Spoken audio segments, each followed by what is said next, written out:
avant qu'on commence, qu'on fasse quelques points, qu'est-ce que vous avez pensé de cette conférence qui dure 1h11, que vous pouvez retrouver sur YouTube? Agréable à écouter. Moi, j'ai trouvé un président assez serein et qui a évité aucun sujet. Alors, il fait de la politique, on peut dire ce que vous voulez, peut-être qu'il nous raconte ce qu'il a envie, si vous voulez aussi. C'est le rôle d'un président, mais il a esquivé aucun sujet. Non, aucun. Moi, je trouve que, c'est ce que je disais juste avant l'émission, mine de rien, tu sens que la 10e place, ça change pas la manière dont tu juges ta saison, mais elle fait du bien, parce qu'il peut nous sortir ses stats, il peut nous sortir ses prédictions, il peut se rappuyer là-dessus, c'est le meilleur classement, je sais pas quoi. Mais même au-delà de ça, j'ai trouvé que j'ai été agréablement surpris, parce que je trouve que à peu près tout était intéressant. Et d'habitude, il y a des choses où l'année dernière, je me rappelle que je m'étais un peu embêté, quoi. Il y a des choses où j'en avais rien à faire de ce qu'il disait. Là, j'étais vraiment l'impression d'avoir un président qui dit les choses, qui reste sur sa ligne comme il l'a toujours fait, et d'avoir vraiment des réponses, quoi, sur ce qui s'est passé. Peut-être que j'aurais aimé en avoir plus comme avec Suazo, mais dans tous les cas, j'ai trouvé que c'était intéressant du début à la fin. Ce qui n'est pas toujours le cas quand on a une conférence de presse de Damien Comolli. Je te rejoins totalement sans parler du fond, mais vraiment sur la forme, c'est peut-être celle qui a le plus réussi pour moi depuis son arrivée à Toulouse. On a vu sur les premières qu'il était bon en communication, que c'était un bon communicant, mais sur la dernière, je l'avais trouvé qu'elle était ratée en fait, qu'il avait l'air passablement agacé de faire cet exercice-là, que même les questions de journalistes, il n'était pas très, très fan. On se rappelle tous de la pique au violet, etc. Il y a eu plein de choses dans ce ton-là. Alors que là, c'était vraiment très guiré à rigoler avec les journalistes, à éviter aucune question, à souligner quand il trouvait que des questions étaient pertinentes.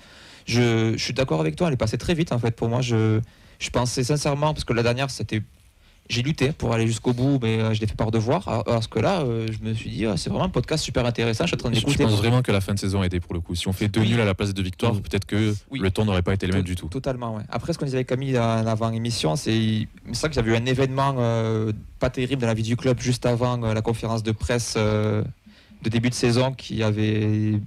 Oui, dans le contexte, le contexte n'est pas terrible. Alors que là, le contexte est quand même plus souriant et du coup, il a pu approfondir pas mal de thématiques et je trouve que l'exercice était très bon. Et si on peut avoir que ça, on a la chance d'avoir un président qui au moins fait l'effort de communiquer, même si ses propos n'engagent que lui et on n'est pas obligé de tout gober. Mais en tout cas, on a de la chance d'avoir un président qui est disponible. Mais après, il a su la maîtriser, j'ai trouvé. Ouais. Même dans le ton, alors il a été grave quand il fallait être grave.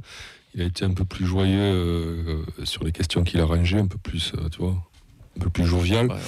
Il a su développer les sujets aussi qui le mettaient en valeur et mettaient en valeur le club. Éluder un peu ceux qui étaient un peu moins valorisants. Il a fait une bonne conférence de presse. Les grandes lignes, on va commencer rapidement par les filles, où il a incensé les filles, où il a été surpris par leur positionnement, on va dire, dans le classement, mais qui était très fier d'elle, entre guillemets, et qui veut clairement la monter la saison prochaine. Qui s'est régalé à les voir jouer. Et que les partenaires, et ça c'est la vraie info, c'est que les partenaires aussi, apparemment impressionnés, mais c'est de la thune. Mais oui, on en revient toujours à la même chose en fait. Donc ça c'est une bonne nouvelle aussi pour la section féminine. Que le centre de formation, on en a parlé, progresse, c'est qu'on est troisième avec troisième centre de formation et on fournit aussi beaucoup de jeunes en équipe de France. Et surtout qu'on regarde notre centre de formation avant d'aller recruter avec le fameux plan de succession. Il nous a un petit peu expliqué le plan de succession, c'est on a un joueur, on a un manque, on regarde d'abord ce qu'on a dans le centre et en fonction, on avise où on le fait monter ou pas. Et après, il parlait de progression lente, de 4 à 5 immédiate. Immédiat. Je crois qu'il dit 4 ou 5 ans qu'ils anticipent déjà les besoins, etc. Et il prend l'exemple de Canvo, qui n'est pas passé par la case nationale et qui est direct passé du U19 au groupe pro et à la Ligue 1. Donc c'est des choses qu'ils regardent aussi. Et c'est quand même qui est un peu plus lent apparemment dans sa progression, mais qu'on laisse le temps d'arriver. 2 parcours différents, mais au final le résultat est le même, puisque les deux vont jouer en Ligue 1 et ils te prouvent qu'ils ont des qualités et qu'ils n'ont pas grillé les étapes. Donc pour tous ceux qui veulent des pitchouns à tour de bras et qui ne comprennent pas pourquoi ça ne joue pas, c'est parce qu'en fait il y a un processus qui est mis en place. Voilà. Il répond aussi un petit peu à ces critiques-là. Et c'est rassurant aussi de savoir que tu anticipes en interne et que tu dis que lui, normalement en 2029, il est censé jouer en équipe 1, donc c'est un poste qu'on ne doit pas privilégier au mercato, etc. Enfin, c'est intéressant. Disons qu'ils assument les choix. Déjà, je pense qu'ils assument les choix des jeunes qui restent, qui sont maintenus, qui montent les étapes petit à petit. Et il y a un côté programmation. Ouais.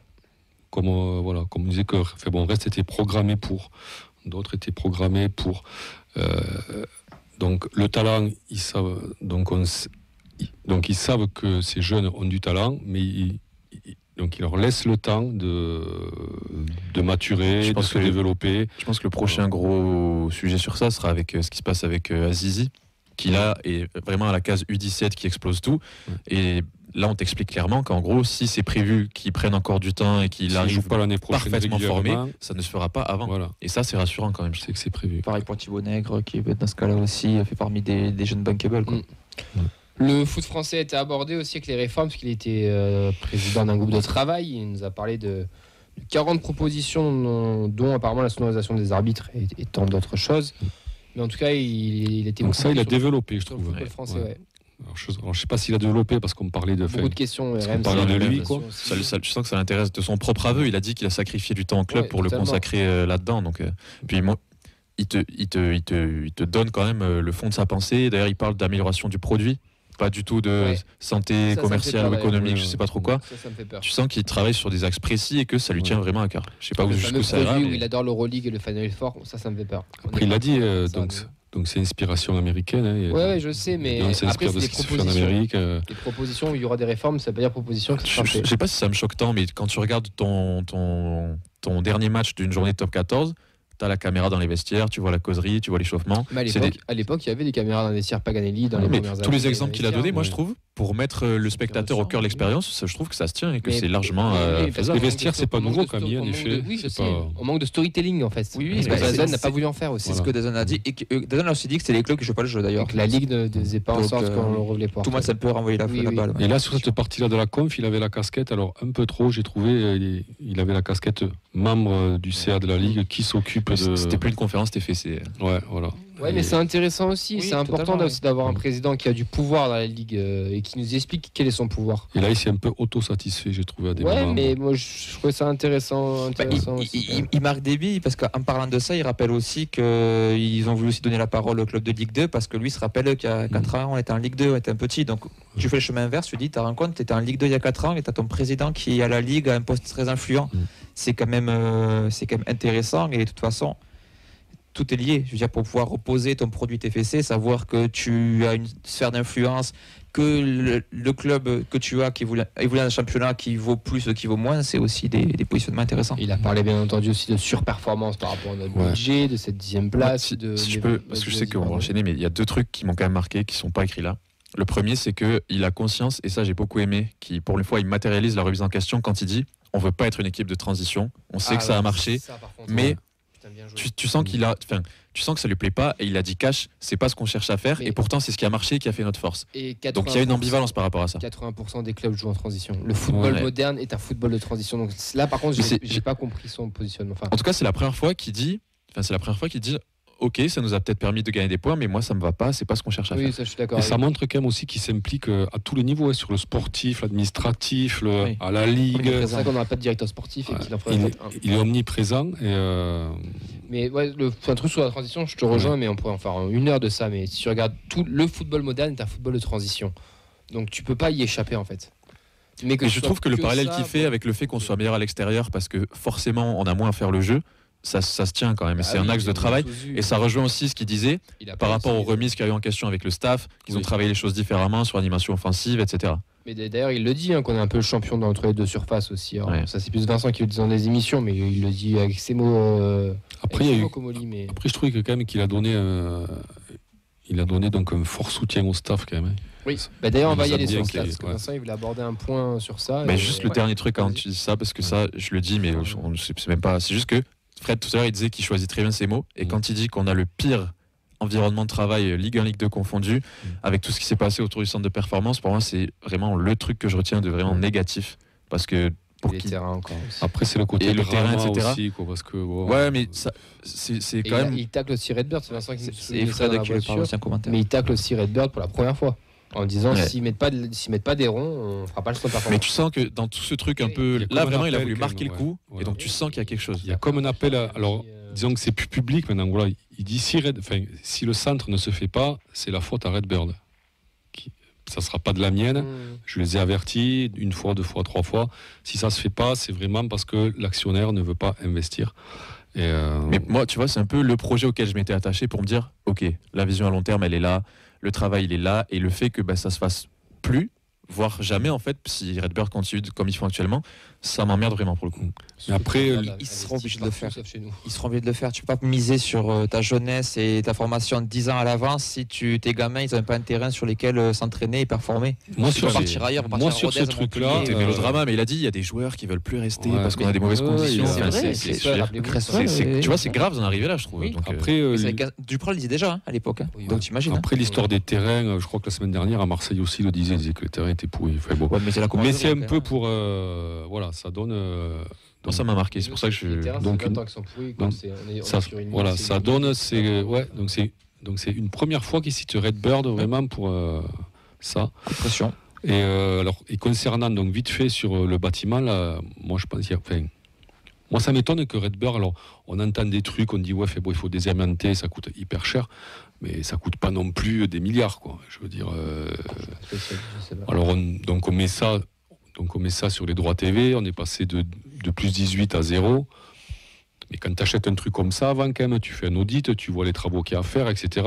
Voilà, t'achètes pas ça comme un joueur sur bon, Puis sur l'année une dernière, vidéo. on a- allez, voilà. L'année dernière, on a vendu, mais bien vendu, quoi. Normalement, tu avais l'impression que les billets, elles étaient là. Alors je sais pas. Ouais, c'est pour ça qu'on est à 0 et qu'on n'est pas à moins 40. Alors qu'il le dit, c'est carrément une des priorités du club. Enfin, si ça se fait pas, c'est Dramatique, il a dit lui-même, il a dit. c'est dramatique quoi. Catastrophique, je crois. Ouais. qu'il a dit. On enchaîne rapidement sur le staff et après on enchaîne sur le bilan de la saison. Ouais, mais c'était un point intéressant qui c'était en réponse à une question d'un journaliste en fin de conférence, c'est qu'il a parlé d'ajustement en interne pour améliorer le travail, pour que les jeunes soient prêts plus tôt pour intégrer le groupe pro, donc ce qu'on a évoqué, qui répond aussi à la question de pourquoi on n'avait pas de jeunes au premier semestre et qu'on les a vus émerger qu'au second. Tout simplement, ils n'étaient pas prêts. Et là, il parlait du coup de l'exemple il parlait de l'exemple de Canvo, du coup, qui passait de match seulement de N2 et du gap entre ce que tu peux avoir là en U19, ça me parlait de N3, mais entre U19 et le groupe pro, donc voir aussi si le Challenge Espoir pourrait être une solution pérenne à l'avenir. Et aussi Jordan Galtier qui a travaillé avec des attaquants en spécifique sur les 12 dernières semaines et qui continuera donc l'année prochaine parce que il y avait pleine satisfaction et qui correspond pour moi à une période de meilleure efficacité offensive, tout simplement. 12 semaines, c'est à peu près quand on a enchaîné les bonnes performances avant d'avoir le petit creux qui nous coûte l'Europe. Ça veut bien dire qu'il y a une espèce de travail de l'ombre. Oui. Quand on dit en fait on n'y arrive pas, le coach il change rien ne change, c'est toujours les mêmes compos, sur les mêmes trucs. Enfin, je veux dire, on le savait, mais là, on a vu qu'elle avait changé quand même. Pour ceux qui regardent un peu les matchs en profondeur, tu te rends compte que l'animation offensive et défensive elle change. mais tu t'en rends compte, c'est juste que je te dis que les critiques qui reviennent, bon, Ah oui, non, bien quand sûr. tu es dans ton état d'esprit de supporter et Bien qu'en sûr. fait c'est le même Oui. système, les mêmes trucs et que tu perds quand même, tu regardes pas en fait, juste tu te dis, ok. Moi je pense que cet entraîneur et ce La faute à staff Siro, de toute façon. sont vraiment très très bons, qu'ils ont des capacités. Troisième de France. Ils ont des capacités à rebondir, à réfléchir, à pas baisser les bras, à pas paniquer entre guillemets. Ils trouvent des solutions, ça a l'air de marcher. Bim, tu vois, c'est. Oui, non, bien sûr.